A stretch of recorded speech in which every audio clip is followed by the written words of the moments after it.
चलिए वीडियो को स्टार्ट करते हैं। तो पहले क्लास में हमने बेसिक चीज़ों को समझा कि स्टॉक में हम बाइंग कर सकते हैं और सेलिंग भी कर सकते हैं। तो बाइंग हम करके जो है डिलीवरी भी रख सकते हैं और सेलिंग करके जो है हम स्टॉक में डिलीवरी नहीं ले सकते हैं। तो ये चीज़ें होती है, लेकिन अगर जब हम स्टॉक में काम करते हैं तो हमारे पोर्टफोलियो में क्या होता है, लॉस दिखते हैं। कब? तो जब बाजार नीचे गिरने लगता है। तो हम चाहते हैं कि हमारे पोर्टफोलियो में लॉसेस नहीं दिखे, तो उसके लिए हमको क्या करना पड़ेगा? फ्यूचर में अपना पोजीशन बनाना पड़ेगा। जैसे आपने रिलायंस का स्टॉक में आपने क्या किया? डिलीवरी लिया और ये लेवल जो है, मान लीजिए कि 2000 का लेवल था, समझ गए? 2000 का लेवल था, आपने यहाँ पे बाइंग किया। आपने इसलिए बाइंग किया कि मार्केट ऊपर जाएगा इस लेवल से, गया भी। और उसके बाद क्या हुआ? मार्केट नीचे आने लगा। तो मार्केट का फितरत है ऊपर नीचे करना। जहाँ बाइंग डिमांड होगा वहाँ चले जाएगा, जहाँ सप्लाई होगा वहाँ से गिर जाएगा। तो ये चीज़ें होती है। तो जब इस लेवल से नीचे जाना शुरू कर देगा आपका स्टॉक, तो आपको लॉसेस होना शुरू हो जाएगा। तो अगर आप चाहते हैं कि ये लॉसेस हमारे पोर्टफोलियो में नहीं दिखे, तो आप क्या कर सकते हैं? डेरिवेटिव में काम करके अपने लॉसेस को सेटल कर सकते हैं। तो पहला ऑप्शन है कि आप इसका फ्यूचर कॉन्ट्रैक्ट में सेल कर दीजिए। तो जैसे आपने रिलायंस लिया है, तो अगर उसका डेरिवेटिव होगा तभी आप उसको शॉर्ट कर सकते हैं उसके फ्यूचर कॉन्ट्रैक्ट में। अगर रिलायंस का डेरिवेटिव नहीं रहेगा तो आप नहीं कर पाएंगे। तो इसलिए डेरिवेटिव होना चाहिए जिस स्टॉक में आप लिए हैं डिलीवरी। तो मान लीजिए कि आपने रिलायंस में लिया, ठीक है? तो 2000 के भाव पे आपने बाइंग किया कैश में। कितना किया? 500 क्वांटिटी आपने बाइंग किया, ठीक है? तो ये जब 2000 के लेवल से नीचे जाना शुरू कर दिया भाव, तो आपको लॉसेस होने लगा। तो अगर आप चाहते हैं कि ये लॉसेस हमारे पोर्टफोलियो में नहीं दिखे, तो आप फ्यूचर में क्या कर सकते हैं? शॉर्ट कर सकते हैं, है ना? फ्यूचर को आप सेल कर सकते हैं।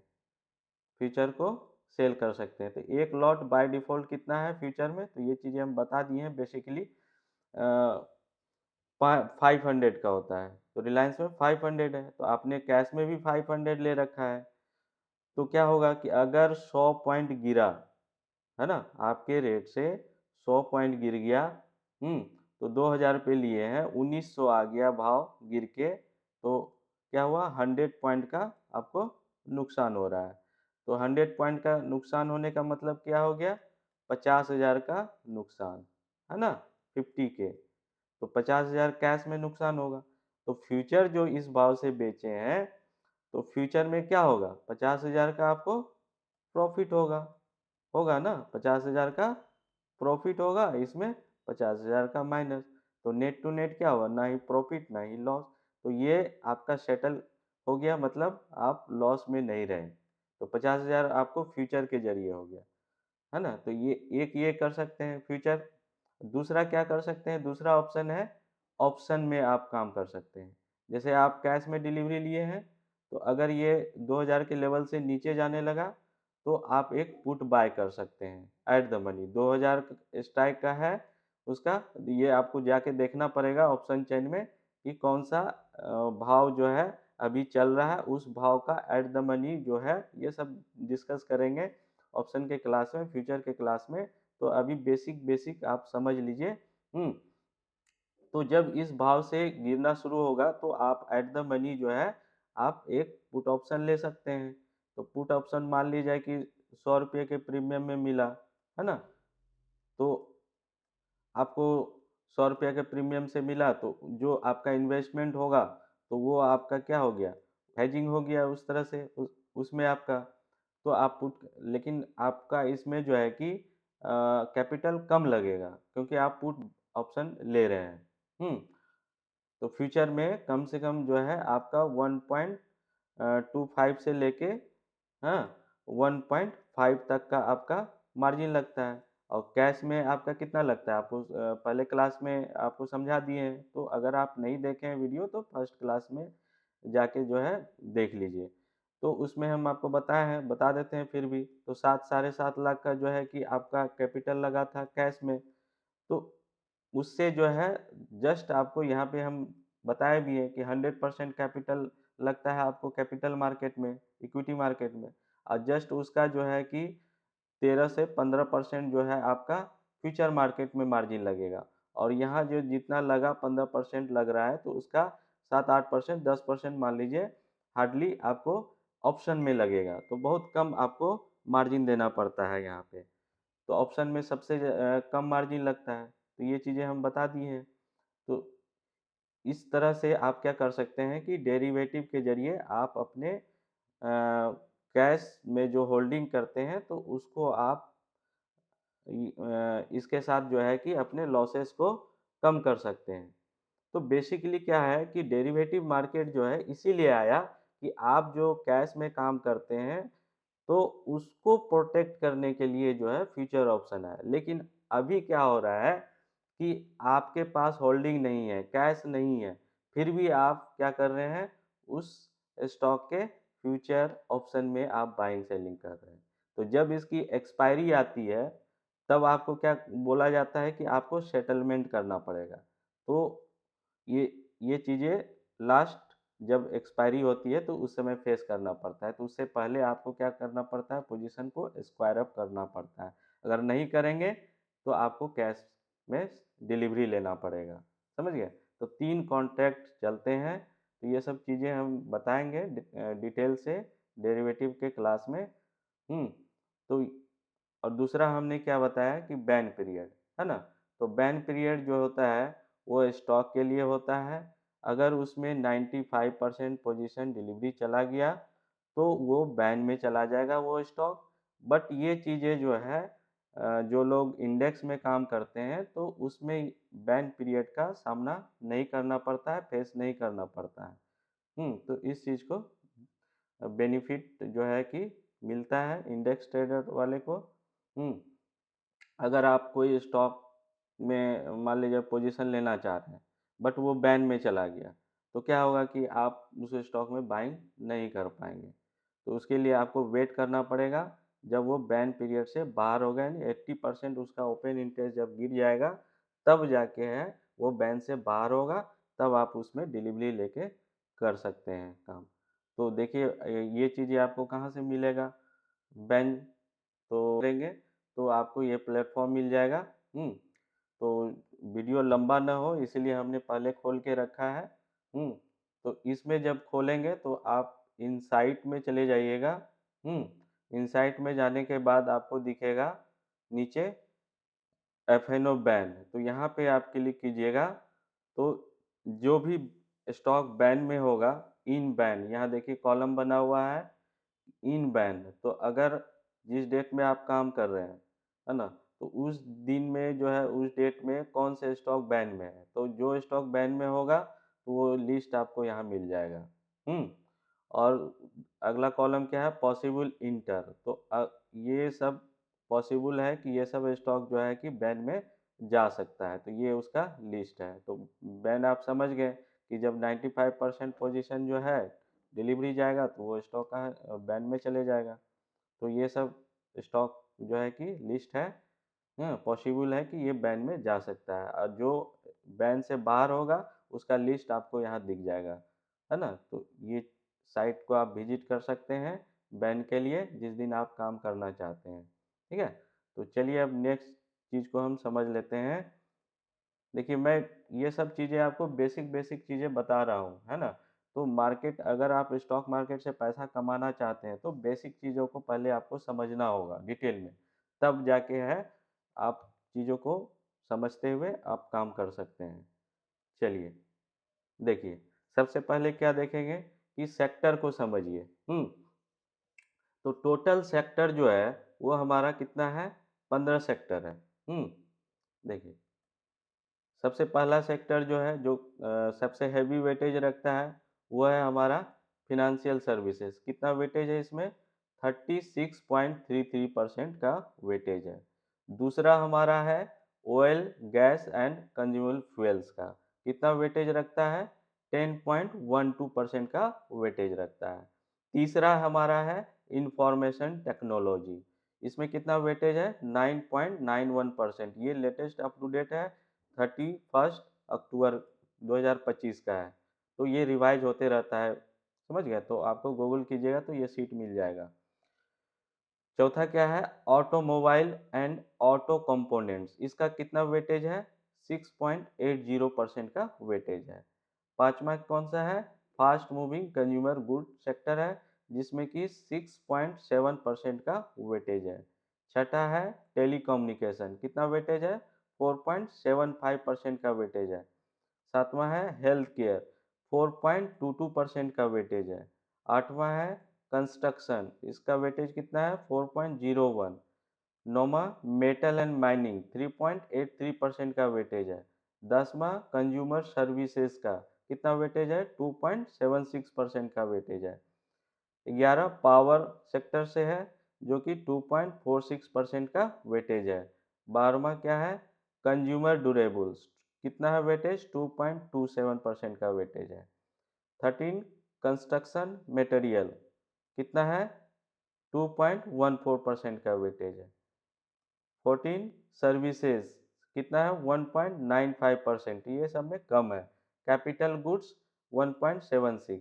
तो देखिए कि जिसका जो है कि 2.5% के नीचे है तो उसमें आप छोड़ दीजिए, उस स्टॉक में आप मत काम कीजिए। तो जिसमें ज़्यादा वेटेज है, जिस सेक्टर में ज़्यादा वेटेज है उसमें आप काम कीजिए। इंट्राडे कर लीजिए या डिलीवरी कर लीजिए, तो ये सारी चीज़ को आपको जानना जरूरी है। तो अब देखिए कि फिनेंशियल सर्विसेज में 36.33% का वेटेज है। हाँ, ऑयल में 10% का वेटेज। तो ये सब स्टॉक में आप काम कीजिए। तो इस समझना पड़ेगा कि आप अगर फिनेंशियल सर्विसेज में जा रहे हैं तो देखिए कि फिनेंशियल सर्विसेज में कौन कौन स्टॉक आते हैं। ऑयल एंड गैस सेक्टर है, तो ऑयल एंड गैस सेक्टर से कौन कौन स्टॉक आते हैं। इंफॉर्मेशन टेक्नोलॉजी, तो इंफॉर्मेशन टेक्नोलॉजी से कौन कौन स्टॉक आते हैं उसको समझिए कि कौन स्टॉक है ना। तो और उसमें किसका हैवी वैल्यू है वेटेज है, हाँ। तो उसको देखते हुए आप उसमें पोजीशन बनाइए तो आपको कभी नुकसान नहीं होगा। कैश, खासकर कैश में डिलीवरी लेके जब काम करेंगे तो जब क्या होगा कि बाजार जो है इंडेक्स आपका गिरेगा भी, तो जो जिसका हैवी वेटेज है तो वही वही सब स्टॉक आपका गिरेगा और वही सब स्टॉक फिर क्या होगा ऊपर चढ़ जाएगा। तो अगर मान लीजिए इस लेवल पे आप इन्वेस्टेड हैं तो क्या होगा कि यहाँ से काफ़ी गिर गया तो भी आप क्या हो जाएंगे बहुत जल्दी ही, जब इंडेक्स रिकवरी करने लगेगा तो आप जल्दी फिर क्या हो जाएंगे, आप आपका जो है कि पोजीशन प्रॉफिट में आ जाएगा जो भी नुकसान हो रहा है। तो ये सब जिसका हैवी वेटेज है जिस सेक्टर में, उस स्टॉक में आप अगर इन्वेस्टेड है तो आपको डरने वाली बात नहीं है। हाँ, जिस स्टॉक का वेटेज नहीं है, कम है या उस सेक्टर से बाहर है तो आपको प्रॉब्लम हो सकता है। तो ये सब बेसिक बेसिक चीज़ें आपको ध्यान में रखनी होगी, तो आप जो है कि यहाँ पे सही से काम कर पाएंगे और सही से मार्केट में पैसा बना पाएंगे। अगर ये सब चीज़ें ध्यान से नहीं रखेंगे तो आप फंस सकते हैं ट्रेड करके, समझ गए। तो अगला देख लीजिए क्या है। देखिए इसमें जो है कि आपका जो है कि जब आपका निफ्टी जो है अगर चढ़ेगा तो, अगर निफ्टी चढ़ रहा है तो उसके साथ साथ कौन स्टॉक, कौन सा सेक्टर जो है उसके साथ परफॉर्म करेगा और कौन सेक्टर जो है परफॉर्म नहीं करेगा उसके साथ साथ। तो ये चीज़ें आपको ध्यान रखनी होगी। तो ऐसा नहीं कीजिएगा कि मतलब जो है कि निफ्टी अगर बढ़ रहा है तो निफ्टी बढ़ रहा है तो सारे सेक्टर बढ़ना शुरू हो जाएगा, ऐसा नहीं होगा, समझ गए। तो इस चीज़ का ध्यान रखिएगा। तो अगर निफ्टी बढ़ रहा है तो निफ्टी के साथ किसका रिलेशन बढ़िया है, तो उस सेक्टर में जाइए। सबसे पहले तो सेक्टर में जाइए, सेक्टोरियल इंडाइसिस में, और जो सेक्टोरियल इंडाइसिस में हैवी वेटेज रखता है उसमें आप पोजीशन लीजिए, समझ गए, तब आपको बेनिफिट होगा। तो जैसे देखिए कि Nifty has a good correlation with metal and auto sector. तो जब निफ्टी का रिलेशन जो है मेटल एंड ऑटो का बढ़िया है, जब ये बढ़ेगा तो क्या होगा मेटल एंड ऑटो सेक्टर भी बढ़ेगा। And not a good correlation with pharma and IT. तो ये कोई जरूरी नहीं है कि जो है कि निफ्टी बढ़ेगा तो फार्मा एंड आईटी सेक्टर भी बढ़ेगा। बढ़ भी सकता है, नहीं भी बढ़ सकता है। ज़्यादातर केसेस में क्या होता है कि नहीं बढ़ता है। तो अच्छा इसके साथ रिलेशन नहीं है निफ्टी के साथ। और Nifty also does not have much correlation with FMCG. FMCG के साथ भी इसका संबंध अच्छा नहीं है। तो ये सब चीज़ें आपको ध्यान देनी पड़ेगी। तो चलिए हम दिखा भी देते हैं आपको कि वन बाय वन करके फिनेंशियल सेक्टर जैसे हमने देखा। तो फिनेंशियल सेक्टर में कौन कौन स्टॉक आते हैं, ऑयल एंड गैस में कौन कौन स्टॉक आते हैं, तो इस चीज़ को हम देखते हैं। चलिए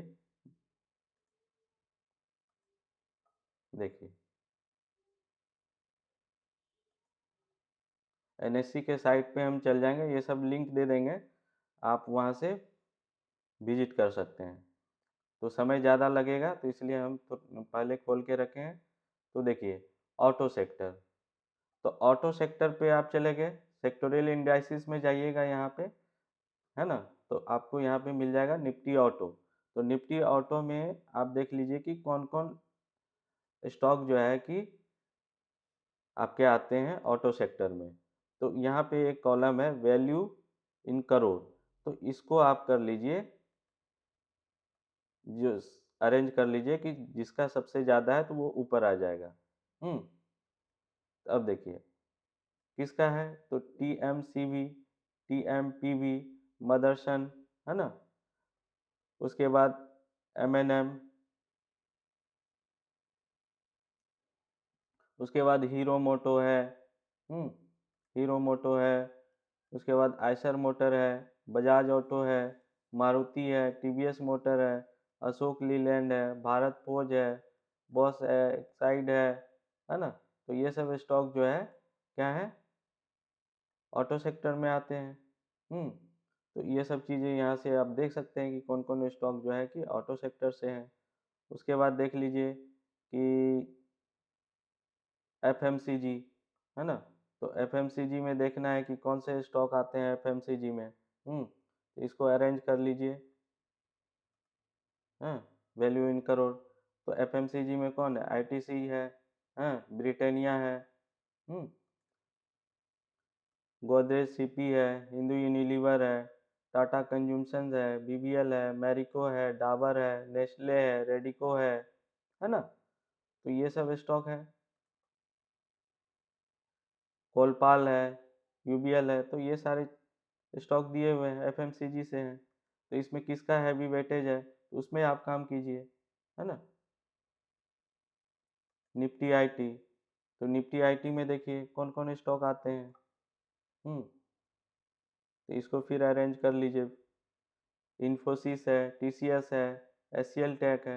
ये सब अगर आईटी सेक्टर में आप काम करना चाहते हैं तो जो हैवी वेटेज है तो उसमें आप काम कर लीजिए, इन्फोसिस, टीसीएस, हाँ, इस सब में आप डिलीवरी लीजिए। तो ये सब स्टॉक गिरेगा भी तो क्या होगा, जल्दी रिकवर कर जाएगा। एचसीएल टेक, कोफोर्ज है, टेक महिंद्रा है, विप्रो है, परसिस्टेंट है, एम्फेसिस है, एलटीआईएम है, ओफेसेस है। तो ये सब चीज़ें हो गया, आईटी सेक्टर से हो गया। उसके बाद देखिए, उसके बाद देखिए एफएमसीजी, एफएमसीजी हो गया। और उसके बाद देखिए एफएमसीजी, इनर्जी, इनर्जी। तो इनर्जी में कौन कौन स्टॉक आते हैं इनर्जी से, तो यहाँ पे अरेंज कर लीजिए इसको। आर पावर हो गया, जेपी हो गया, एनएचपीसी, भेल हो गया, आईओसी हो गया, ओएनजीसी, एनटीपीसी, रिलायंस हो गया। तो ये सब स्टॉक जो है कि आपका इनर्जी सेक्टर से हो गया। तो उसके बाद देखिए,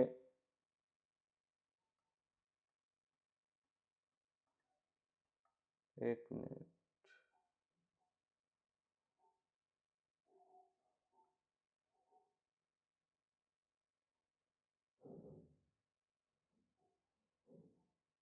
फिनेंशियल से देख लीजिए, है ना। तो फिनेंशियल में ये सब स्टॉक हो गया, मदरसन सुमी हो गया, बीएससी हो गया, एक्सिस बैंक हो गया, एसबीआई हो गया, जियो फिन हो गया, Bajaj finance, SBI life, PFC, Bajaj Finserv, Kotak bank, HDFC bank. तो तो ये सब स्टॉक हो गया। तो इस तरह से आप सेक्टर वाइज देख लीजिए जाके कि कौन सा सेक्टर का वेटेज ज़्यादा है, और उसके बाद कौन सा स्टॉक जो है कि हैवी वेटेज है उस सेक्टर में, तो उसमें आप काम कीजिए, तो आपको दिक्कत नहीं होगा। समझ गए? तो इस तरह से आप काम कर सकते हैं। और उसके बाद देखिए,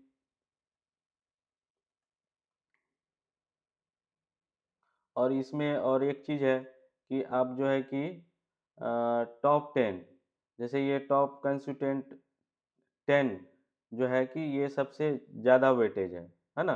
तो एचडीएफसी बैंक, तो जब भी आप काम करते हैं तो ये टॉप 10 स्टॉक को जरूर देख लीजिए कि ये उस डेट में जो है, जिस डेट में आप काम कर रहे हैं उस डेट में कैसा परफॉर्म कर रहा है। तो एचडीएफसी बैंक का सबसे ज़्यादा वेटेज है, कितना है? 12.78% का वेटेज है। दूसरा है रिलायंस, तो इसका कितना वेटेज है? 8.53% का वेटेज है। तीसरा है आईसीआईसी बैंक, इसका 8.14% का वेटेज है। चौथा भारतीय एयरटेल हो गया, 4.75% का वेटेज है। पांचवा इन्फोसिस हो गया, 4.53% का वेटेज है। छठा लार्सन एंड ट्यूब्रो, 4.01% का वेटेज है। सातवां आईटीसी है, 3.43% का वेटेज है। आठवां एसबीआई है जिसका कि 3.29% का वेटेज है।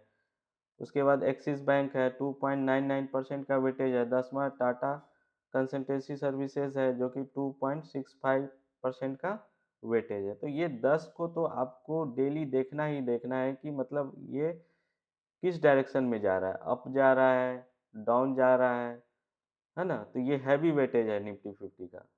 तो ये अगर इसमें से 10 में से 8 स्टॉक अगर डाउन जा रहा है तो इंडेक्स आपका ऊपर नहीं जाएगा, नीचे ही काम करेगा, है ना? तो ये 10 में से 8 स्टॉक, 7 स्टॉक, 5 स्टॉक जो है ऊपर जा रहा है, तो समझिए कि निफ्टी आपका ऊपर जाएगा। तो जब भी आप काम कीजिए ये 10 स्टॉक को जरूर देख लीजिए। समझ गए? तो निफ्टी में कैसे कंट्रीब्यूशन होता है, कौन सा स्टॉक से कितना कंट्रीब्यूशन हो रहा है, तो चलिए उस चीज़ को भी हम जान लेते हैं।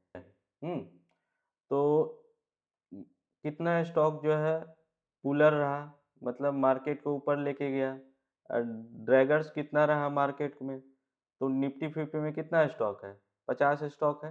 तो 30 स्टॉक जो है आपका ऊपर लेके गया बाजार, ये ऊपर ले जाने के लिए, और ये 20 स्टॉक जो है वो बाजार को नीचे ले जाना चाह रहा था, है ना? तो नीचे ले जाने के लिए कितना पॉइंट कंट्रीब्यूशन हुआ? 84 पॉइंट। और बाजार को ऊपर ले जाने के लिए कितना पॉइंट कंट्रीब्यूशन हुआ? 112, है ना? तो नेट कंट्रीब्यूशन कितना बचा? 27 बचा। जब इस इतना बढ़ा और इतना घटा तो माइनस कर देंगे तो कितना आएगा? 27 आएगा, आएगा ना? तो ये कैसे निकलेगा? तो चलिए इस चीज़ को हम जान लेते हैं। देखिए, एसबीआई है, एसबीआई है, तो एसबीआई का कितना वेटेज है? 3.4% का वेटेज है। और कल के डेट में कितना बढ़ा ये? 1.45% का बढ़त दिया। तो हम क्या करेंगे कि ये एसबीआई है, वो है, ठीक है ना? एसबीआई हो गया, तो ये 1.45% बढ़ा, ठीक है ना? तो इस इतना परसेंट है, तो इसको सॉल्व करेंगे तो नीचे 100 आ जाएगा, है ना? इसको हटाएंगे, इनटू कितना वेटेज है?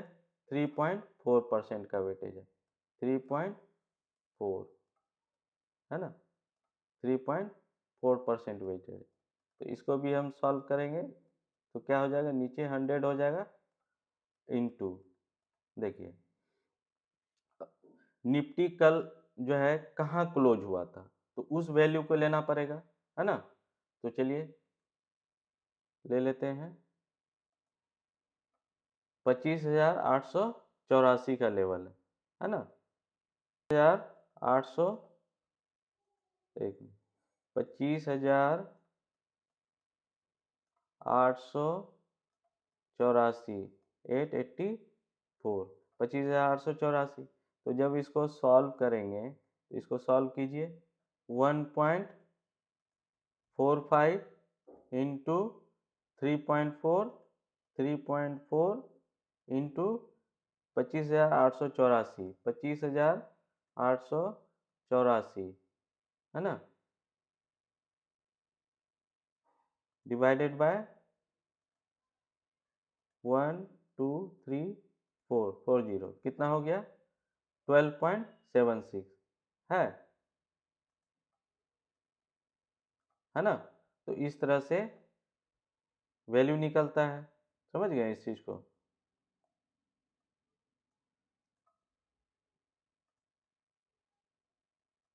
तो इस तरह से आप निकाल सकते हैं कि ये जस्ट हम जो है कि समझाने के लिए बताइए, इसका कोई जरूरी नहीं है, ठीक है ना। तो अब देखिए कि हैवी वेटेज किसका है, तो इस चीज को ध्यान में रखिए केवल कि जैसे कि हमने देखा कि एचडीएफसी बैंक का कितना है वेटेज, यहाँ पे हमने देखा हैवी वेटेज का कंट्रीब्यूशन 12.78, तो 12.7% का वेटेज रखता है एचडीएफसी बैंक। तो देखिए एचडीएफसी बैंक कहाँ है, देखिए एचडीएफसी बैंक, एचडीएफसी बैंक यहाँ पे है, देखिए 12.81% है। और कितना कंट्रीब्यूशन दिया? 9.89, कितना चढ़ा? 0.30% ही चढ़ा। तो तो इस तरह से जो है कि इसका कैलकुलेशन निकलता है। तो ओवरऑल जो है इंडेक्स अपने आप नहीं बढ़ता है, तो ये स्टॉक के कंट्रीब्यूशन, यानी कुछ स्टॉक बढ़ रहे हैं, कुछ स्टॉक गिर रहे हैं। तो कभी कभी क्या होता है कि 50 में से 48 स्टॉक जो है बढ़ रहे होते हैं, तो उसमें क्या होगा कि इंडेक्स ज़्यादा मूव करेगा। अब मान लीजिए किसी दिन 25 स्टॉक गिर रहा है और 25 स्टॉक बढ़ रहा है, तो क्या होगा, ज़्यादा ऊपर भी नहीं जाएगा, नीचे भी नहीं जाएगा, तो मार्केट क्या होगा, कंसोलिडेट करेगा। मान लीजिए हो सकता है 50 पॉइंट चढ़े तो 50 पॉइंट फिर गिर जाए, तो इस तरह से होता है। तो स्टॉक के परफॉर्मेंस से ही इंडेक्स जो होता है वो आपका मूवमेंट करता है ना। तो इंडेक्स अपने आप मूव नहीं करता है, उसको मूव कौन कराता है? स्टॉक कराता है, जो इसका कंट्रीब्यूशन है स्टॉक का। तो निफ्टी 50 कितने का 50 स्टॉक से मिलके बना हुआ है। तो 50 स्टॉक जब परफॉर्म करेगा तो निफ्टी बढ़िया परफॉर्म करेगा, और 50 स्टॉक अगर परफॉर्म खराब करेगा तो निफ्टी का क्या होगा, खराब परफॉर्मेंस होगा, निफ्टी नीचे जाएगा। तो इस तरह से निफ्टी जो है स्टॉक के परफॉर्मेंस